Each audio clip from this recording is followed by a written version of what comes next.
First కూడా నా దగ్గరికి వచ్చావు కదా, కానీ అప్పుడు అమౌంట్ లేక మళ్ళీ వెళ్ళిపోయినట్టు. మళ్ళీ వచ్చాము, హార్ట్ బీట్ రాను. అవునవును. తింది ఏంటంటే నీకు పీరియడ్స్ అయితే రావు కదా.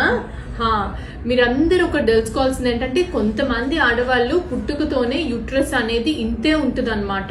వాళ్ళకి టాబ్లెట్స్ వేస్తేనే పీరియడ్స్ వస్తాయి.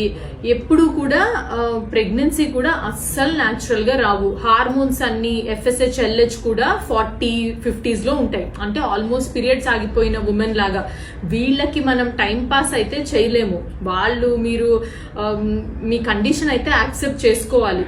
ఆ యూట్రస్ ని పెంచి బేబీని పెట్టుకునే ప్లేస్ క్రియేట్ అనేది మనం చేసుకోవాలి. సో ఈవిడికి ఎగ్ డొనేషన్ ఇచ్చాము. అండ్ దానికి కూడా చాలా రూల్స్ ఉన్నాయన్నమాట. ఎలా పడితే అట్లా, ఎవరు పడితే అలా ఎగ్ కూడా మనం తీసుకోలేము.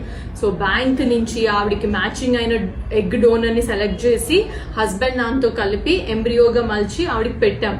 కానీ ఫస్ట్ ది అబార్షన్ అయింది కదా, ఆ యూట్రస్ అసలు ఇంతే, లైనింగ్ కూడా అసలు 6 mm రావడానికి నేను అసలు 3-4-5 months PRP చేసి అవి చేసి ఫైనల్ గా ఇప్పుడు successful into 5th month second time IVF కి.